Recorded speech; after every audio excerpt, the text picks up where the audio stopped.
ഇന്നിവിടെ ടൗൺസിൽ ഞാൻ വലിയൊരു അടി കണ്ടു. അടിയെന്ന് വരുമ്പോൾ നിങ്ങൾ തെറ്റിദ്ധരിക്കൊന്നും വേണ്ട, ആളുകൾ തമ്മിലുള്ള അടിയൊന്നുമല്ല, ഇത് കങ്കാരുക്കൾ തമ്മിലുള്ള അടിയായിരുന്നു. അതായത് ഈ അടി അങ്ങനെ ഇവിടെ ഞങ്ങൾക്ക് അങ്ങനെ ശരിക്കും പലപ്പോഴും കാണാൻ പറ്റാറൊന്നുമില്ല. പണ്ട് 2 വർഷം മുമ്പ് 2.5 വർഷം മുമ്പായിരുന്നു വേറെ പണ്ടൊരു അടി കണ്ടത്.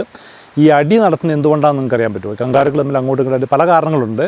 ഏറ്റവും വലിയ കാരണം എന്ന് വെച്ചാൽ ഈ വലിയ കങ്കാരുക്കൾക്ക് അടി കൂടുന്ന എപ്പോഴും തന്നെ ആ ഗ്രൂപ്പിൻ്റെ നേതാവാകാൻ വേണ്ടിയിട്ടാണ്. ഒരു ഗ്രൂപ്പിൻ്റെ നേതാവായാൽ അവർക്ക് പല ഉപകാരങ്ങളുണ്ട്. ഒന്നെന്ന് പറഞ്ഞാൽ ബാക്കിയുള്ള ആൺ കങ്കാരുക്കളെല്ലാം അവരെ റെസ്പെക്റ്റ് ചെയ്യും. അവൻ വരുമ്പോഴത്തേക്കും അവർ മാറി നിന്നോളും. അതിപ്പോൾ ഒരു നല്ല പുല്ലുള്ള സ്ഥലത്തേക്ക് ഈ നേതാവ് വരുവാണെന്നുണ്ടെങ്കിൽ ബാക്കി കങ്കാരുക്കൾക്ക് മാറി നിൽക്കും. അപ്പോൾ ഇവന് സുഖമായിട്ട് അവിടെ നിന്ന് പുല്ല് തിന്നാൻ പറ്റും.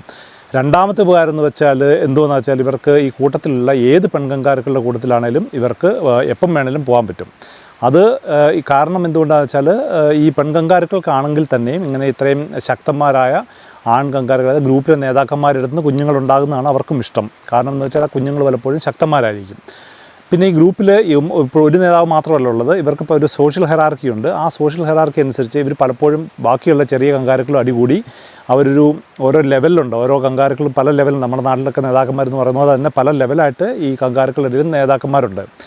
ഇത് എനിക്ക് തോന്നുന്നത് ഈ മെയിൻ നേതാവാകാൻ വേണ്ടിയിട്ടുള്ള അടിയായിരുന്നു. കാരണം അത് കുറേ നേരം നീണ്ടു നിന്നു. സാധാരണ ഇതിൽ അടിയാണെന്നുണ്ടെങ്കിൽ പെട്ടെന്ന് പോകും, നമ്മൾ കണ്ടാൽ അവരങ്ങ് മാറിപ്പോകാറില്ല. പക്ഷേ ഈ മെയിൻ അടി വരുമ്പോഴത്തേക്ക് ഇവരങ്ങനെ പോകാറില്ല. നമ്മളിപ്പം വീഡിയോ പിടിച്ചാലും ശരി കുറേ നേരം അവരിങ്ങനെ കിടന്ന് അടി പിടിക്കുന്നത് കാണാൻ പറ്റും. പിന്നെ എന്നാ വെച്ചാൽ നേതാവിൻ്റെ ഒരു റെസ്പോൺസിബിലിറ്റി എന്താണെന്ന് വെച്ചാൽ ഇവന് ഈ കുറേ കൂട്ടങ്ങളുണ്ടാകും. ഈ കൂട്ടങ്ങളെ അപകടങ്ങളിൽ നിന്ന് രക്ഷിക്കുക എന്നാണ് ഏറ്റവും വലിയ റെസ്പോൺസിബിലിറ്റി. നമ്മളിപ്പോൾ ഒരു കങ്കാരുക്കൂട്ടത്തിലോട്ട് ചെല്ലുവാണെന്നുണ്ടെങ്കിൽ ഈ കങ്കാരുക്കൂട്ടമെല്ലാം ഓടിപ്പോവും. പക്ഷേ ഈ നേതാവ് അവിടെ തന്നെ നിൽക്കും. അവൻ നമ്മളെ തന്നെ നേരെ നോക്കിക്കൊണ്ട് നിൽക്കുവാണ് ചെയ്യുന്നത്, കണ്ണിലൊക്കെ തന്നെ നോക്കിക്കൊണ്ട് നിൽക്കും.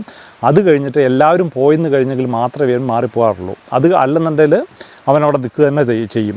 പിന്നെ ഈ ശരിക്കും പറഞ്ഞ നേതാക്കന്മാർ മരിക്കാനുള്ള കാരണം എന്ന് പറഞ്ഞാൽ ഒന്ന് പ്രായത്തിൽ മരിക്കും, രണ്ടെന്ന് പറഞ്ഞാൽ ഇവിടെ ഇപ്പോൾ ഇവരെ ആക്രമിക്കാൻ വരുന്ന ഡിങ്കോയൊക്കെ വരുമ്പോഴത്തേക്കും ഇവർ മറ്റുള്ളവർ ഓടിപ്പോകാൻ വേണ്ടി ഇവർ അവിടെ തന്നെ നിൽക്കും, ഡിങ്കോനെ അട്രാക്ട് ചെയ്തുകൊണ്ട് നിൽക്കും. അപ്പോൾ ഡിങ്കോ അവരെ ആയിരിക്കും ആക്രമിക്കാൻ വേണ്ടി വരുന്നത്. അപ്പോൾ അങ്ങനെ പലപ്പോഴും ഇവർ ഡിങ്കോയെ ചിലപ്പം അടികൂടി തോൽപ്പിക്കാറൊക്കെ ഉണ്ട്. അല്ലെന്നുണ്ടെങ്കിൽ ഇവർ ഓടി രക്ഷപ്പെടാറുണ്ട്. കാരണം നല്ല സ്ട്രോങ് ആയിരിക്കും, ഒരു മര്യാദയ്ക്ക് ഓടാൻ പറ്റും, പെട്ടെന്ന് ഓടാനൊക്കെ പറ്റും. അങ്ങനെ ഓടി രക്ഷപ്പെടാറുണ്ട്. പക്ഷേ ചിലപ്പം ഈ ഡിങ്കോയൊക്കെ പിടിച്ച് നിന്നായിരിക്കാം. അതുകൊണ്ടായിരിക്കും നമ്മളിപ്പോൾ ഞാനിപ്പം വീണ്ടും ഒരു അടി ഇവിടെ കാണുന്നത്. നിങ്ങൾക്ക് ഈ നേതാക്കന്മാരെ നമ്മൾ ശരിക്കും പറഞ്ഞാൽ കണ്ടാൽ തന്നെ അറിയാൻ പറ്റും, ഭയങ്കര മസിലായിരിക്കും അവർക്ക്. അവരുടെ ചങ്കൊക്കെ ചെസ്റ്റൊക്കെ വളരെ വീതി ഉണ്ടാവും. സാധാരണ കങ്കാരുക്കൾ ജസ്റ്റ് ഇങ്ങനെ ചെറുതായിട്ടിരിക്കുകയുള്ളൂ, ആൺ കങ്കാരുക്കളാണ് ചെറുതായിട്ടിരിക്കുകയുള്ളൂ. പക്ഷേ ഈ നേതാക്കന്മാരൊക്കെ ചെസ്റ്റൊക്കെ വളരെ വീതിയുള്ള ചെസ്റ്റായിരിക്കും, കൈക്കൊക്കെ നല്ല മസിലുണ്ടാവും. അങ്ങനെയാണ് നമ്മൾ ഈ ഒരു ഗ്രൂപ്പിൽ നോക്കിക്കഴിഞ്ഞാൽ നമുക്ക് ആരാണ് നേതാവ് നമുക്ക് മനസ്സിലാക്കാൻ വേണ്ടി പറ്റുന്നത്. എനിവേ ഇവിടെ അപ്പം 2ാമതൊരു ഇലക്ഷൻ നടന്നു തോന്നുന്നു. ടൗൺസിലിലെ പുതിയൊരു നേതാവ് വന്ന് കാണും.